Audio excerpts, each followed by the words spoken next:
कृषि बैंक क्यों अधिग्रहण करेंगे, हमारी स्थिति यहाँ पर क्या है। लेकिन उसका एक फायदा ये जरूर होगा कि इसमें एक इन्वेस्टमेंट बढ़ता नजर आएगा। इसके दोनों परिणाम हो सकते हैं, लेकिन अब सरकार को ये देखना है कि उसको किस तरह सरकार आगे हैंडल करती है। लेकिन ये जरूर है कि इन्वेस्टमेंट आएगा बड़ा, उसमें एक उम्मीद की जा सकती है। साथ ही साथ जो फाइनेंशियल ईयर 2024 के लिए जो बोरोइंग है, ये भी एक इंपॉर्टेंट फिगर है कि बोरोइंग कितनी हो सकती है, क्या हो सकती है। तो उसका जो एक अनुमान है, अनुमानित आंकड़ा वो है 15.4 लाख करोड़ का। इसी के साथ जो फाइनेंशियल ईयर 2024 के लिए जो वित्तीय घाटा का जो लक्ष्य रखा गया है वो भी 5.9 है, जो पिछले से आप देखेंगे अगर जो 2023 में जो घाटा अनुमानित अभी था, जो आखिर तक पे क्लियर हो जाएगा, वो 6.4 का था। तो उस तरह से देखा जाए तो अगर यही अनुमान जो है वो उतरता है जमीन पर, तो इसका मतलब है कि इकोनॉमी को थोड़ी इसमें बल मिल रहा है और घाटा जो हम कम कर पाएंगे अगर जो अनुमानित आंकड़ा दिया गया है।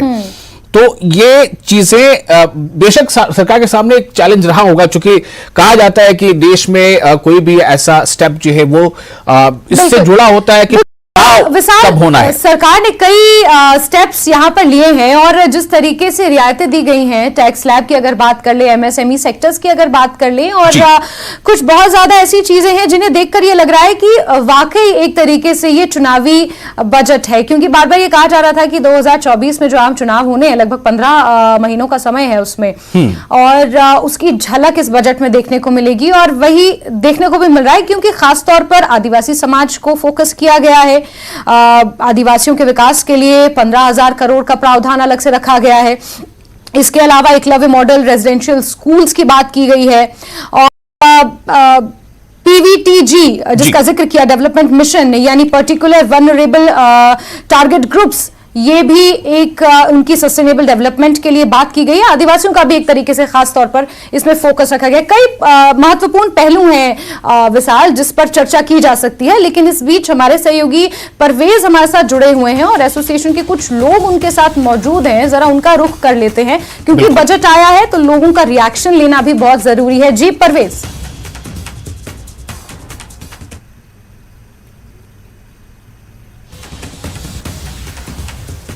बजट में दो का इसमें मेंशन हुआ है। जो पहली जो फाइनेंस मिनिस्टर है उन्होंने जिक्र किया, एक तो टूरिज्म प्रमोशन का और दूसरा हैंडीक्राफ्ट्स प्रमोशन का। ये दोनों सेक्टर्स कश्मीर से जुड़े हैं। हमारे साथ बात करने के लिए मौजूद हैं senior trade leader Abrar Ahmed Khan. Abrar साहब, आपका खैर मकदम है। थोड़ा बहुत बताइए, जो दो पहलू टच किए गए हैं इसमें, टूरिज्म और हैंडीक्राफ्ट, इसके हवाले से क्या बताना चाहेंगे आप? देखिए जी, वेलकम साइड है, क्योंकि ये दोनों बड़े ही इंपॉर्टेंट कंट्रीब्यूटर्स हैं जो जब जम्मू कश्मीर की इकॉनमी के हवाले से बात करते हैं।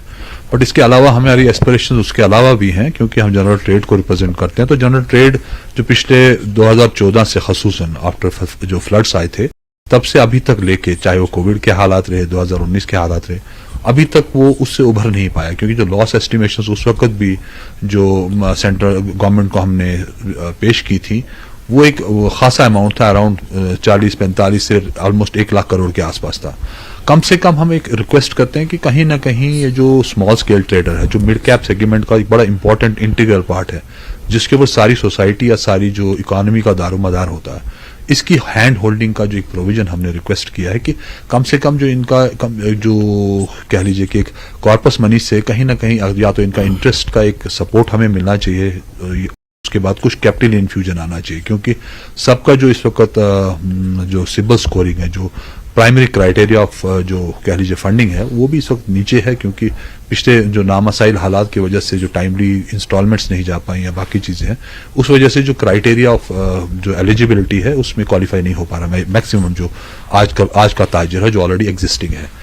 तो वेलकम है कि जो मैडम ने अभी 33% से जो हमारा कैपिटल जो इन्वेस्टमेंट का जो कैप है बढ़ाया है। सो हम होप करते हैं कि जो हमारा 1,12,000 करोड़ का जो लास्ट टाइम का बजट था, इसमें भी 33% का जो कैपिटल जो कंपोनेंट है वो बढ़ेगा।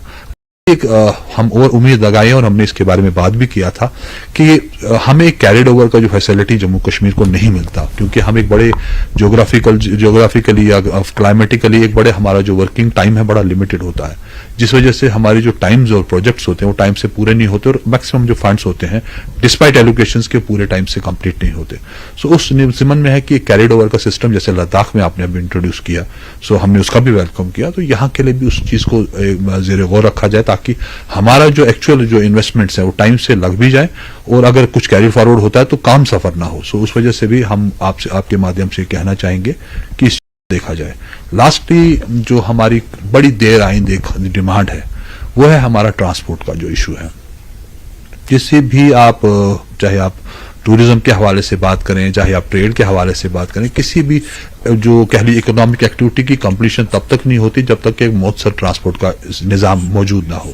अभी हमारे फ्रूट्स का जो लास्ट टाइम आप देखते हैं बड़ा इशू हो जाता है कि 25 से 30% का जो होता है रॉटिंग हो जाता है on road sides, because timely वो क्लियर नहीं हो पाता। फिर उसके बाद गवर्नमेंट बड़ी स्टेप्स उठाते हैं, बट अनफॉर्चुनेटली ये टू लिटिल टू लेट वाला सीन हो जाता है, क्योंकि एक सिस्टम को निकालने में या उसको वापस दायरे में लाने में टाइम लगता है।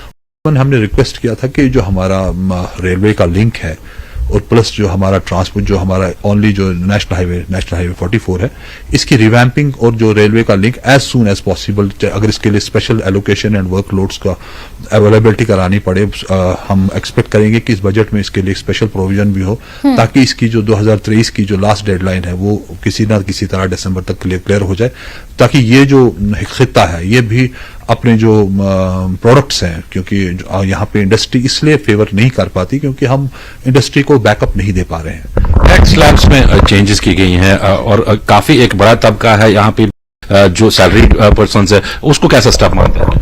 बिल्कुल वेलकम है जी। टैक्स स्लैब्स किसको बुरे लगते हैं, अगर उसकी इंक्रीज होती है बहुत अच्छी बात है, but at the same time हमें ये देखना पड़ेगा कि जो पर कैपिटा इनकम है, ऑल्दो इंडिया में इंक्रीज हुई है, अगर हम पैन इंडिया देखेंगे थोड़ी इंक्रीज आई है, मगर जम्मू कश्मीर के हवाले से हम बात करेंगे तो थोड़ा डिप आया है, बिकॉज जो अप होल्डिंग जो है ठीक है, नए एंटरप्रेन्योर्स बहुत तैयार किए, बड़ी अच्छी स्कीम्स गवर्नमेंट ऑफ इंडिया ने यहाँ पे लागू की, but at the same time जो पुराने एग्जिस्टिंग है, चाहे वो इंडस्ट्री के हवाले से हम बात करें, उनके लिए एक डिस्पैरिटी का एक माहौल क्रिएट हुआ, उनको वो हैंड होल्डिंग की जरूरत नहीं मिली जिनकी वो एलिजिबल थे।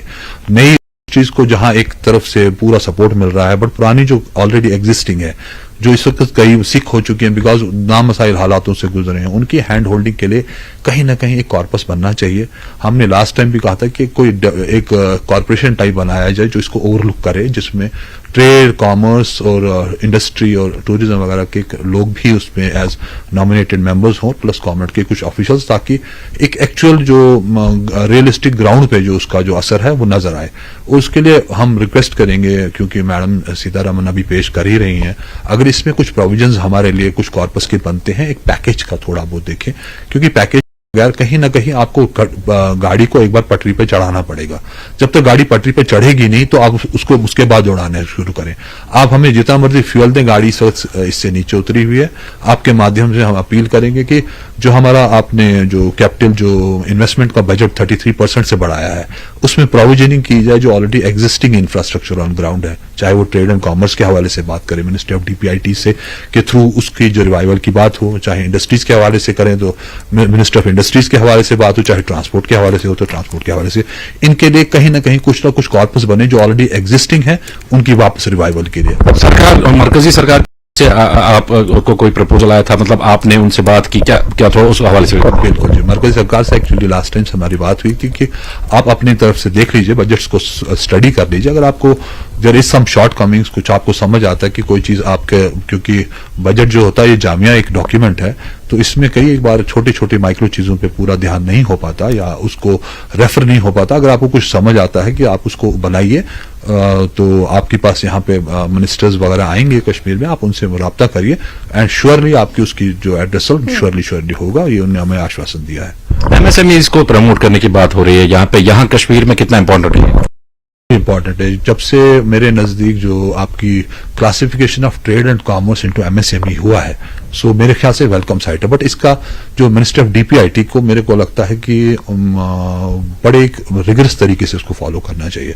अनफॉर्चुनेटली अभी तक भी मतलब जो हम ट्रेड भवन या हमारी representation into government quarters policy making में अभी भी एक कह लीजिए एक मतलब वो एक नाम मात्र के बराबर है। उस मामले में जो एक सीरियस जो कह लीजिए कि पार्टिसिपेशन जो है वो नजर नहीं आई।